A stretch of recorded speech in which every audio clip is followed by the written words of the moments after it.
dia a dia da economia. Resumo da semana, com Miriam Leitão.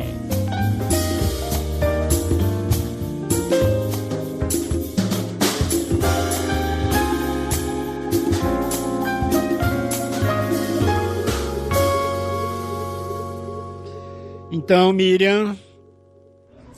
Boa tarde, Sardenberg. Boa tarde, Cássia. Boa tarde, ouvintes da Rádio CBN. Boa tarde, Miriam. Resumo, Miriam. Então, a gente pode começar assim do mais legal que foi. Foi algumas notícias das Olimpíadas. Isso. Eu quero falar um pouquinho rapidamente disso, só até pra gente suavizar um pouquinho, que o noticiário está muito pesado, né? E ao mesmo tempo, essa semana teve assim, um ponto de respiração. A gente pôde respirar com coisas boas, emoções boas. A gente pôde chorar de emoção, de alegria, né? E então, nossos medalhistas olímpicos nos encheram de orgulho e alegria, não só porque ganharam, mas a maneira como se portaram, o que disseram, as suas histórias, tudo é muito bom, né? Tudo é muito bom de ouvir. Então, a Raíssa Leal, uma menina, 13 anos, mais jovem da nossa história, ganhar uma medalha e nos dando uma lição de maturidade. Ela fala com uma maturidade impressionante, até o pedido para não fazer aglomeração, e ela cancelou um evento que tinha, né? E tudo que ela falou, a alegria com que ela trata a disputa, né? Foi uma coisa bonita de ver, que ela mantém essa alegria de adolescente. A Rebeca Andrade, uma jovem de uma resiliência, ela superou todo tipo de dificuldade. É uma história bonita demais, da família inteira, a mãe ajudando, todo mundo apostando nela, a mãe solo, né, que criou os filhos todos. E tem sempre uma palavra muito boa também, que eu queria destacar, por exemplo, que ela falou sobre a Simone Biles. Ela disse que ficou triste pela Simone Biles, pelo que a Simone Biles estava dizendo, e disse ao mesmo tempo que ficou orgulhosa dela, porque ela colocou a saúde mental em primeiro lugar. Achei isso de uma grandeza, assim, sabe, de uma empatia, que a gente está precisando muito de empatia. E ela fez uma apresentação linda, tão brasileira. Ela é tão herdeira da linhagem daquelas meninas que se esforçaram muito, como a Daiane dos Santos. Ela é negra, como ressaltou a Daiane, então tem muita simbologia nisso, né? O Ítalo Ferreira, o que foi aquele ouro no surf? O Brasil virou uma grande Bahia Formosa, né? E também com palavras boas, lembrando da avó, que coisa mais emocionante, e alertou também para não fazer festa, não ter aglomeração. Ou seja, não é que eles ganharam e se mostraram boas pessoas. E isso a gente está precisando de ver e ouvir, né? A gente, nesse momento, está nos fazendo muita falta. Então, eu sei que ninguém me pediu para comentar a Olimpíada, nem eu sou capaz de comentar. Eu estou comentando pessoas, na verdade, né? O comportamento. E vou direto para a economia agora. Nós gostamos desse seu approach, viu? Gostamos mesmo. Pois é. Foi tão bom, isso me ajudou a respirar, eu pessoalmente. E aí vamos lá para a economia. O desemprego, a taxa de desemprego saiu hoje, 14,6% no trimestre que acabou em maio. E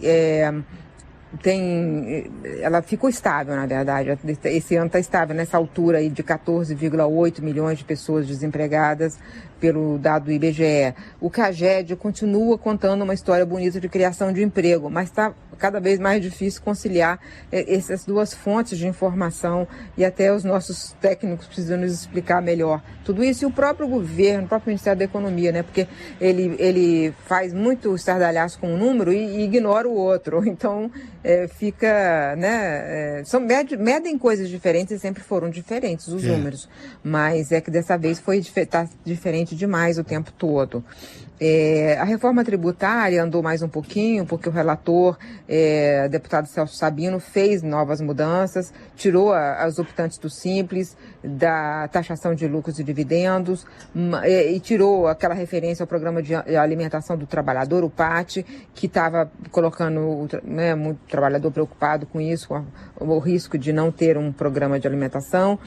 Mas prometeu que vai conversar com estados e municípios para evitar perda na redução do Fundo de Participação de Estados e Municípios, Mas, e o presidente da Câmara falou que vai botar logo, votação logo nessa segunda-feira. Não tem maturidade, não amadureceu ainda. O texto não tem maturidade suficiente, até porque ele apareceu de repente, ele tem muita coisa. Ele foi muito alterado. O governo apresentou uma coisa, o Congresso apresentou outra e ainda está mudando. Então você não pode fazer uma mudança tão profunda num assunto tão sério, assim a toque de caixa, só para que o Arthur Lira queira chamar atenção para a Câmara quando os olhos estão voltados para o Senado, e o Senado, estão voltados para o Senado por causa da CPI da Covid, que continuou trabalhando, viu, Sardenberg? Eu até fiz uma entrevista com o Alessandro Vieira e ele continuou trabalhando durante esse período. Outra coisa, essa semana foi consolidado, foram aquelas mudanças sobre as quais, né, a gente estava sabendo desde a semana passada, o Ministério do Trabalho recriado, e o importante ali nessa criação do Ministério do Trabalho é que o Paulo Guedes fez uma ação preventiva. Ele criou uma Secretaria do Tesouro e Orçamento em vez da Secretaria de Fazenda lá dentro do Ministério. Eu acho que é porque ele tem medo que se recrie o Ministério do Planejamento também. E aí, ao criar o Ministério, porque chamava Ministério do Planejamento e Orçamento. Então, isso aí pode ser uma manobra preventiva, né, de outros recortes no ministério dele. E Ciro Nogueira assumiu a Casa Civil. Né, e já estava desde a semana passada, essa semana foi a realização disso aí. O presidente ontem fez uma live que foi uma tragédia, uma coisa horrorosa, porque ele passou atacando as instituições, o voto, a maneira de votar, com fake news, com informações pela metade, com meias-verdades, com vídeo que passa pela internet, com supostos especialistas. E foi uma coisa assim, e ao final ele mesmo disse, Sardenberg e Cássio, que ele não tem provas. Ele não tem prova do que ele vem falando há 3 anos. Então, evidentemente que a gente não é idiota, não pode fazer pouco da inteligência dos brasileiros. O que ele está querendo fazer é tirar a credibilidade do ato de votar, porque ele conspira contra a democracia brasileira. Ele quer permanecer no poder de qualquer maneira, e isso a gente tem que ter noção clara.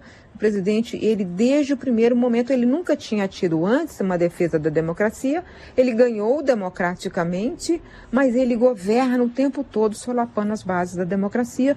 Isso tem até um modelo internacional que foi o Donald Trump. Então, assim, vamos ficar atentos, né? Outros fatos aconteceram, mas eu acho que esses são os mais importantes, como você disse, Sardenberg. Em 7 minutos, conta tudo que foi mais importante. Eu deixei uma parte desse para falar das boas notícias, das nossas alegrias que vêm de Tóquio. Que fez muito bem. Miriam Leitão, obrigado, Miriam. Até a semana. Até a semana. Até mais.